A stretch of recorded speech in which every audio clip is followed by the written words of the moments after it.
Anarchism.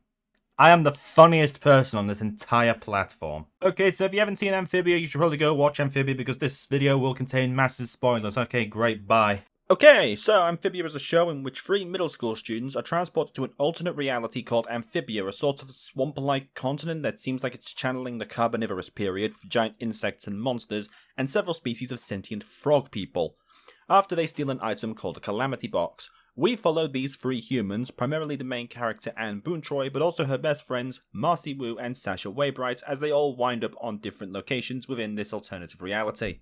Anne ends up in a farming community called Wartwood, where she's considered an outsider, as you might expect from a sentient species of frog people who haven't seen a human before. From their perspective, an alien just showed up, and it barely seemed to be past the Dark Ages in terms of technology or philosophical thinking, and live in a world full of vicious monsters. I'm not exactly surprised it didn't take to her immediately. It'd be like if humans suddenly ran into Sobek, Lord of the Nile and the one true god, all hail Lord Sobek, and Sobek was just like, nah, I'm totally chill. Still, she ends up being semi-adopted by the Planter family, and we experience Amphibia primarily through their perspective.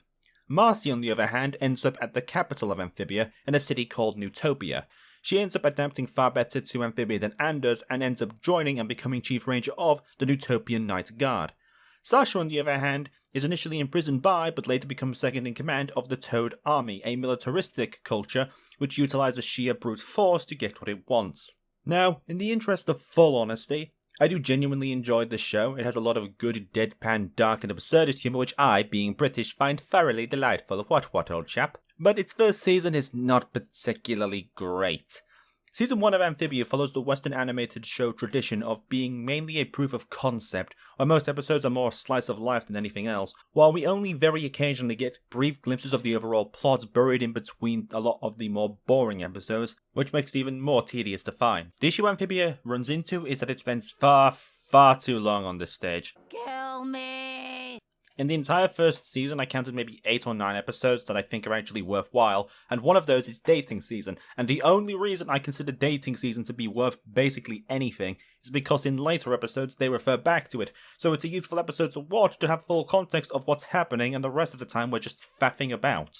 Other shows, such as The Owl House, do much of the same but will devote this time to building a more cohesive world, establishing clear threats, showing wider trends throughout the world, and exploring character dynamics which do change over time, or Gravity Falls, which will utilize background storytelling and mysterious intrigue to give its episodes the feeling of being a part of the broader whole. Amphibia doesn't do this either, we just sort of faff around for about 2 10-minute segments for 6 episodes before we actually learn anything of substance. A big part of this is the fact that we're following Anne for the vast majority of the story, and she's stuck in Wartwood, a town located in a valley which is surrounded by ice mountains, so there's basically nothing else to do, and if I wanted to watch ice melt, I'd go into the freezer. The only thing of substance that really changes is Anne standing in Wartwood, which doesn't mean a ton because half of these characters we never see again and aren't even remotely relevant in basically any capacity, and we only see them in extremely brief snippets while rarely developing on any of them outside of a couple of choice characters, which are pretty decent even if only a quarter of them are relevant to anything. Season 2 doesn't start off much better either. From a really good first episode, it turns into a road trip for 6 episodes, which is just the previous season on the road, and therefore even less impactful or interesting, and becoming a lot weirder somehow.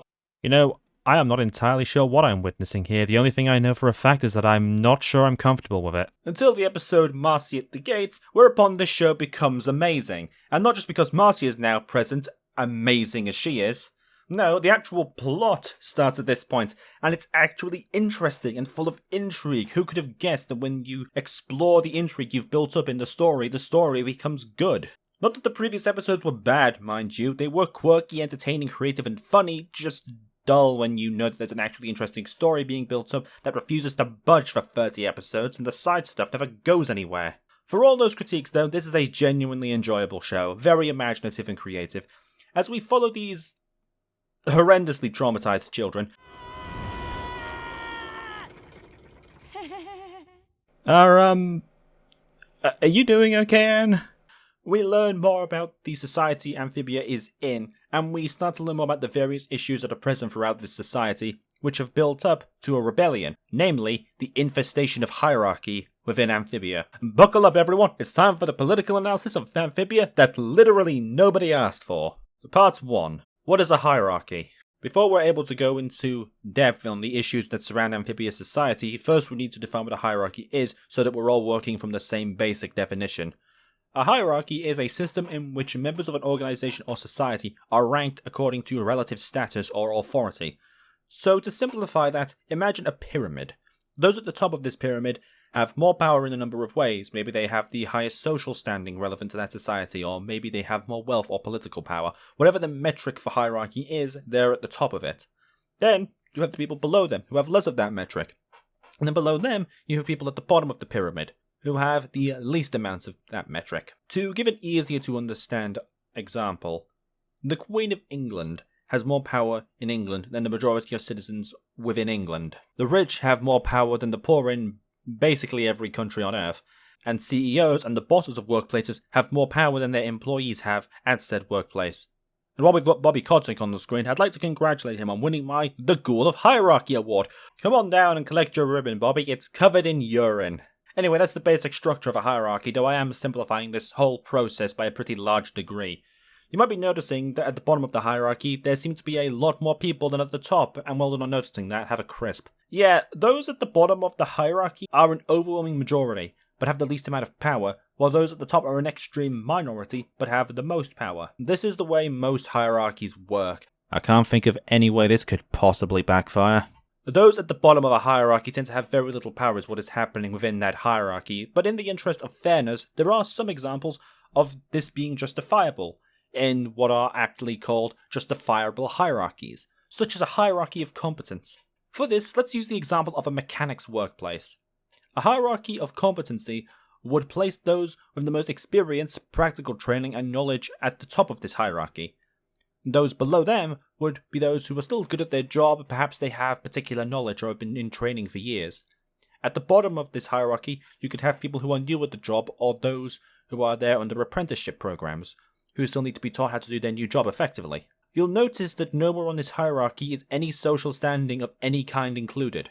Only workplace competency is being considered. This would be a hierarchy of competency, or a justifiable hierarchy. Unfortunately, this is not how most hierarchies operate. The hierarchy I just described presupposes the idea that we live in a meritocracy, which we do not. A meritocracy, for those of you who don't know, is basically a theoretical system of governance in which those who have the most skill, the most hard-working, those with merit, reach the highest places in a workplace or in society by the virtue of merit, and in spite of literally any outstanding factors from wealth to place of origin or anything else. We don't live in a society like that, not even taking into account that some people go to vastly better schools and get better training and education for a huge variety of reasons, from systemic abuse to other regions being poorer than others. If we did live in a meritocracy, then there would be plenty of workplaces in which the owner of the company would be in a lower place in the hierarchy due to their lack of competence at the job that their workers do. And because of the way that hierarchies operate, less competent people will be able to tell more competent people how to do their jobs or use their power to enact their will, such as docking pay or firing them, making it harder for those lower in said hierarchy to do their jobs, risking efficiency, and, in the case of the employees, risking their jobs. This tends to be why a large number of people, and political philosophies we'll get into shortly, have issues with hierarchies. In the world of Amphibia, this hierarchy of competency is absolutely not how things work.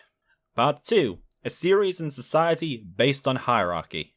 Now, it would be very easy for me to just point at King Andreas and say he is a monarch and monarchs are bad because hierarchy and then knock off for a nice delicious lunch. And while that would be accurate, it would be oversimplifying a lot of the instances of hierarchy present throughout Amphibia, and I'm going to try and boil that all down now, so just bear with me. As mentioned in the previous part, the main issue with hierarchy is that when unjust, which most hierarchies are, is that it grants a small group of people the ability to enact their will on a large but powerless majority. This is usually to the benefit of those at the top, and the detriment of those at the bottom. Now, it is true that Andreas is a monarch, and monarchs are figures of absolute authority. In constitutional monarchies like the United Kingdom, they're more of a figurehead than anything else, though they still have undue power over the political system. Whereas an absolute monarch is far more akin to a dictator. And Andreas is certainly an absolute monarch, able to call upon his various armed forces in order to enact his will onto all of his subjects in Amphibia and beyond, and we'll get into that in a few minutes, and that's certainly not to anyone else's benefit other than his own. However, the issues in Amphibia don't begin and end with Andreas being a dictator. Practically every issue of Amphibia is caused by hierarchy in some form or another. Time to go over some examples. To start with, the Toad Army. The Toad Army is a branch of the Utopian military that resides in a series of towers around Amphibia. As we see them, they initially act as tax collectors for Wartwood. Now, nobody likes paying taxes, but they are required part of living in a society which has money. That money goes to infrastructure that we all collectively benefit from. If you don't like paying taxes, then the logical step would be to get rid of money as a concept, but there I go fantasizing about societies that cannot happen aside from the ones where it did happen and everything was fine. Anyway, in the case of the Toad Army, when it seems like people in Wartwood haven't paid their taxes, they just kind of ransack the place and take whatever the heck they want with literally no oversight or accountability to essentially anyone. Now, considering that these guys are a branch of the Utopian Army, I don't know how much more blatant this gets. People higher up in the hierarchy, in this case being the military over the citizenry, are just taking whatever they want without any oversight or accountability whatsoever. In our society, there are rules about this, where when this is doable, what exactly they can take and when they can take it, and they're usually not linked into the military, but these people are essentially just the ultimate authority here. This is a form of structural and systemic hierarchy. Same episode this happened, we learned that the mayor of this town, Toadstool, has hidden the taxes so that he can keep said taxes for himself. Now, in a world in which money exists, the rich have more power than basically everyone else on Earth. Let's really put on our thinking caps here, shall we? Let's say that you break your arm, okay? And you need to go to a hospital. Now, who exactly do we think has more power in this scenario? The average person who, if you live in the United States in the year 2021, have to pay for healthcare when studies have shown that the average American cannot afford a $500 emergency without going into debt? Or Jeff Bezos, who has more money than some entire nations do? Or if that analogy doesn't work for you, how about global warming? Do you think the rich or the poor have more power in that scenario? Really difficult to figure out. By the way, did I mention that capitalism is working out great for everyone involved and there are no negative side effects whatsoever to what's happening? This is an economic hierarchy. Here's another illustrated example in case the first one wasn't doing it for you.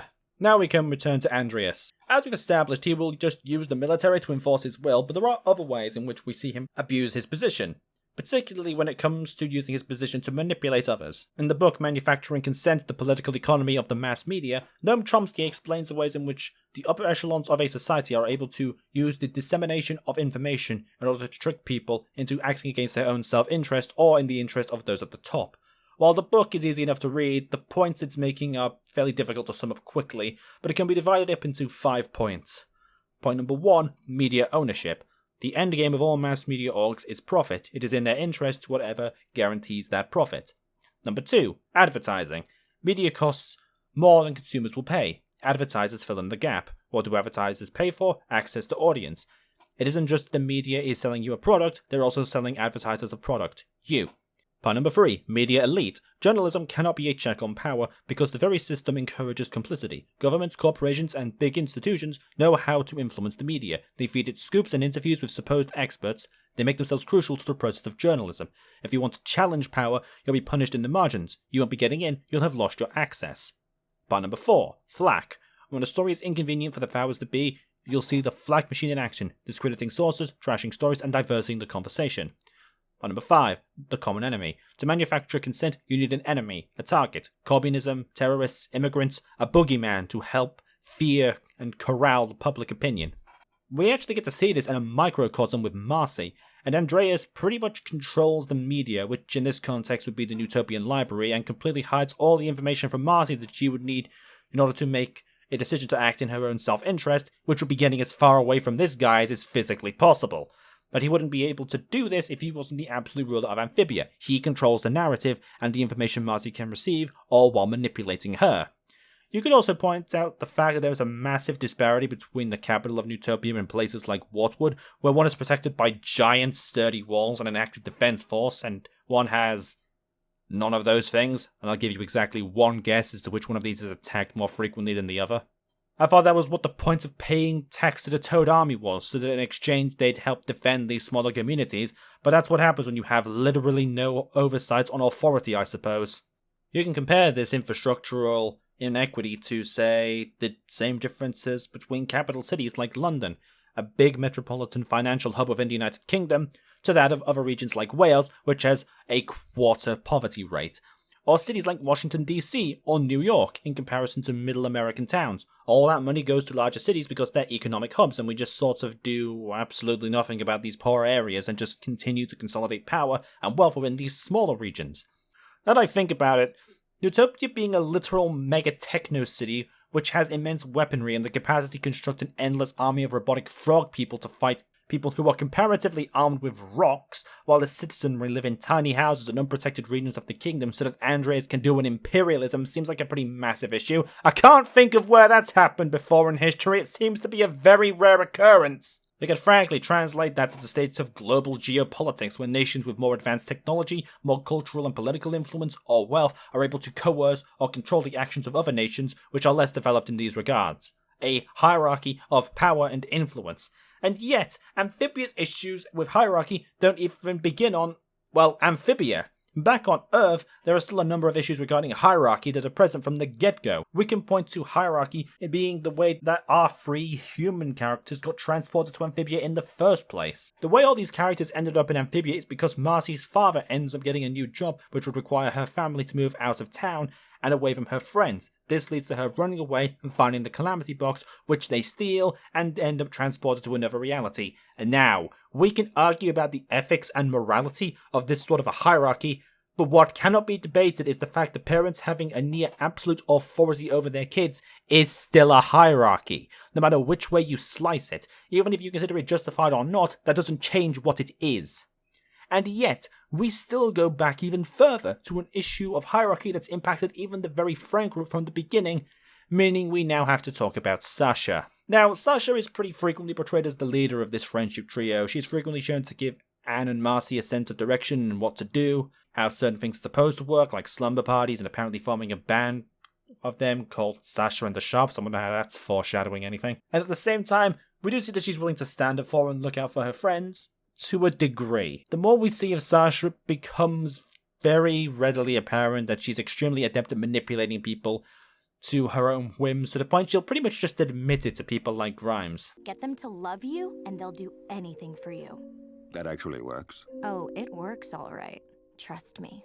You and I are going to have a problem, aren't we, Sasha? We also do start to see that she's pretty emotionally manipulative as well, attempting to guilt trip and pressure Anne into doing whatever it is she wants Anne to do, and when that fails, she'll just outright threaten her and say, "No, screw you, this is what we're doing." This is so bad that when they meet up in Amphibia, when Sasha pulls the same tricks on Anne, Anne almost stops opposing her in a plan to just wipe Wartwood off the face of the map. You don't get to that stage without some pretty hefty abuse and conditioning in the past. And what Sasha does to Anne throughout their shown time on Earth is abuse. On Amphibia, Sasha actually gets a lot worse. She's placed into an environment which actually rewards this sort of behavior very explicitly, letting her rapidly rank up and gain immense power within the Toad Army. And even during the period of Season 2 where they team up with Anne and Marcy again, Sasha almost immediately returns to her emotionally abusive tactics, like abandoning a Battle of the Bands setup when Anne doesn't let her just absolutely dictate the entire affair. She also does the same thing with Percy and Braddock, now that I'm thinking about it. And then, when they meet Andreas, Sasha just decides she knows what's best for everyone, betrays them and acts like she's just done them a solid. You can call this whatever you like, but this is another form of hierarchy where Sasha will pull manipulative tricks in order to remain at the top and in control. Every single issue in this entire franchise, be it systemic lack of accountability and unchecked power, be it the power that the heads of a society have over their subjects, be it economic or geopolitical, systems that have been there so long that we don't even question it, or social dynamics, it's all caused by hierarchy. And when that infects every level of your society, you're sitting on a powder keg ready to go off. After all, to quote Martin Luther King Jr., riots are the voice of the unheard. Also, did anyone else notice, the caste system Amphibia seems to have? Where newts are in charge of basically every governmental position, toads are almost always in lower positions, but still in leadership roles or in the army, and the frogs were essentially just subsistence peasants? I wonder if that contributes to Part 3. Anarchism, Amphibia, Rebellion, and Revolution. When you have a society with as many issues with hierarchy backed into its very structure as Amphibia is, what exactly do you do? How do you resolve these issues within your society? After all, it seems like hierarchy infests pretty much every level of this entire society. What can you really do? Well, a number of particularly intelligent people have had the same question, and from it have come up with a political philosophy which has been particularly impactful over the last few centuries. Anarchism has a reputation of being some kind of lawless, governmentalist, warlord-dominated society, which is not accurate, and I'm a little confused as to how we even ended up thinking that that was what this was. But regardless, if that's not anarchism, then what exactly is anarchism? To put it as simply as possible, anarchism is a philosophy which opposes hierarchy in pretty much every single form that it takes place in, and seeks to flatten hierarchy as much as possible in whatever forms it may take. And the goal is to ensure that power is not top-heavy, but is instead distributed as evenly as possible, in order to prevent some of the various abuses that occur due to a top-heavy structure. It advocates for hierarchies of competency, as we mentioned earlier, and in regards to social hierarchies, a near-complete flattening of them, so that everyone has the same access to a good life regardless of any social concerns, and can have access to the tools required to gain a place on the hierarchy of competence. Now, there are a lot of very intelligent people who have written entire books proposing various ways in which this could be accomplished or has been accomplished, but I won't go over them here because that's not particularly important, and there are others who can go into far greater detail than I can. But to give a single, simple example of this in practice, think of a democracy. While there are issues with how a lot of democracies work as of 2021, pretty much every anarchist worth their salt will agree that it's a significant improvement over having a monarch or dictator be in control of everything. The reason being that there is at least some power that can be held in check by the act of voting against them when the circumstances permit, making hierarchy of a society less top-heavy. Of course, you shouldn't think of anarchism purely in terms of electoral democracy, because that's not really the extent of anarchist philosophy. Anarchism opposes all forms of hierarchy, be they electoral, economic, or the power indifference between people who work at private corporations or those that own them, or systemic injustice, and seeks to flatten all of these things as much as possible so that no one is on top. Now, I'm not suggesting a sort of Team America World Police scenario, because that's worked out fantastically. What I am pointing out, though, is that Amphibia's world is one that is filled to the rim with problems that are there due to these hierarchies being permissive in just about every corner of its society. And when things get this bad, you need solutions. And the main solution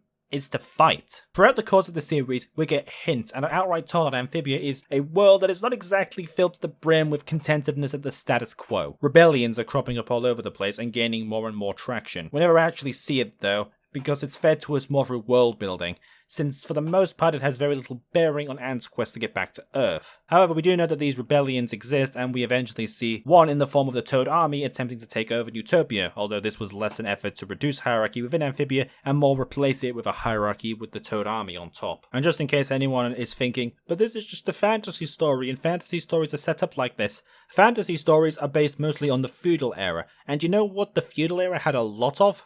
Peasant uprisings. One of the great things about human beings is that we're not particularly good at sitting by and being treated like garbage. Throughout most of history, during the reigns of despotic monarchs, horrendous inequality during the feudal era, brutal dictators, or social inequality, human beings resist.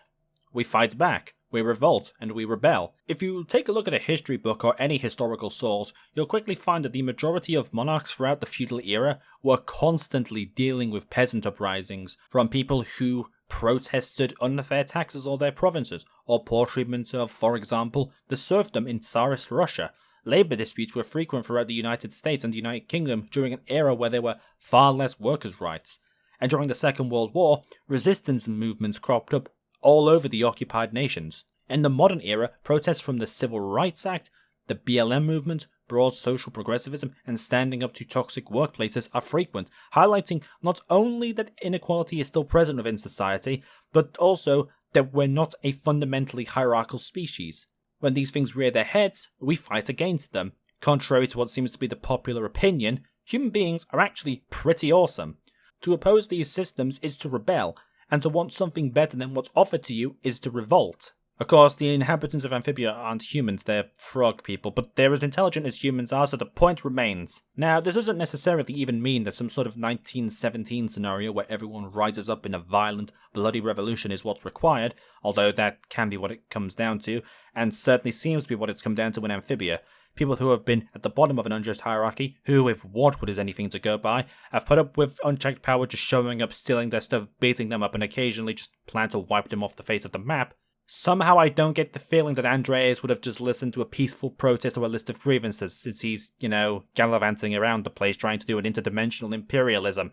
And in that situation, what exactly are your alternatives other than to revolt? But it's called a rebellion in Amphibia, I hear you say. And a rebellion and a revolution are two different things. One is where you totally overthrow a system of political governance, and the other is when you oppose a particular leader of a government. Let me ask you, do you honestly think that all of the issues in Amphibia would be solved if you just had some kind of beneficent monarch on the throne? That's been attempted for the last 5,000 years of human history, and it's not exactly worked out too great. Even if you can find a monarch which has only the best interests of those under them at heart, and that monarch is mortal. Eventually, they will die, and another will have to take their place. And even if they are good, the problem goes down and down the line until you end up right back where you left off. The list of good monarchs isn't exactly an especially long one, and even that is subjective depending on how you define the word good. Do we define it based on how much they expanded their territory? Because if that's the case, Andreas is like the best monarch to have ever existed then, through, imperialism and conquering different dimensions. You see the problem there. The only way to prevent this sort of system from happening again is to reformat the entire structure of that society. Hell, even Marcy says as much. But we also have to free the king, defeat Sasha and Grime, work through our emotional baggage, and finally redesign the current political system so that this sort of uprising never happens again. Gee, is that it? Oh, well, when you put it like that, Marcy, what's the worst that could possibly happen? Rebelling against a king just to get a few more lax laws or eventually put a new monarch on the throne would only really kick the can down the road. Eventually, another monarch will get the same ideas of conquest into their heads. The only permanent solution is a revolution that fundamentally changes the structure of a society. That being said, though, violence is ideally an absolute resort for self-evident reasons. Protesting in all of these social justice movements is in line with the anarchist principles, and it's why I say you shouldn't think of anarchism in terms of just electoral democracy. It's a constant thing to oppose unjust hierarchy whenever it crops up, and that's not always especially fighting where everyone can see it, or even making huge strides. Sometimes there's small steps forward too. Sometimes it can be as small a thing as impacting the way that people think and react to things. In one episode, Toad to Redemption, the mayor that I mentioned earlier in the video, Toadstool, who we see throughout most of the show as just a greedy, sleazy scumbag, we see has actually been affected by previous episodes, actually growing fond of the town and wanting to improve it as opposed to just embezzling funds, and is willing to stand up against literal freaking bandits to defend it. That's a part of anarchism too, affecting people and changing their mind on things. Or that one weird election episode that like every cartoon seems to do. Yeah, did anyone else remember that episode where Hop Pop ran for mayor? Because I did. It's bizarrely in theme with Amphibia. Voting for people who would do a better job or at the absolute least stop things from getting worse. That can be another part of things, and if you can use that to inspire people to fight like this seemed to do, hilariously enough, then all the better. I've never seen a movement succeed by everyone going, everything is terrible and there's no hope, myself, and that's why I utterly despise people who act like that, because you're sure as hell not helping. Just pointing out the ways that these systems work and what exactly is going on, or pointing out the sheer economic inequalities and hierarchies are important in the process of fighting against all of them. People need to know what they're fighting against after all. Sometimes it means that we take a look at systems and structures within our society that we have just never thought to question because they've always been there. And then sometimes, when all else fails, sometimes it is just by directly standing up in the face of unjust hierarchical systems. And all of the issues are present throughout Amphibia. And from that, rebellion and revolution sparks, as is the inevitable outcome of a society like this. And that's the story of Amphibia. It's not even necessarily about the characters. They're just vehicles for the story of this society that are going up in flames under the weight of its own structural failings. There's a quote I'm actually quite fond of from John F. Kennedy. Those who make peaceful revolution impossible will make violent revolution inevitable. I don't know about anyone else, but I can't think of a better example of that being a necessity than an absolute monarch trying to do an imperialism.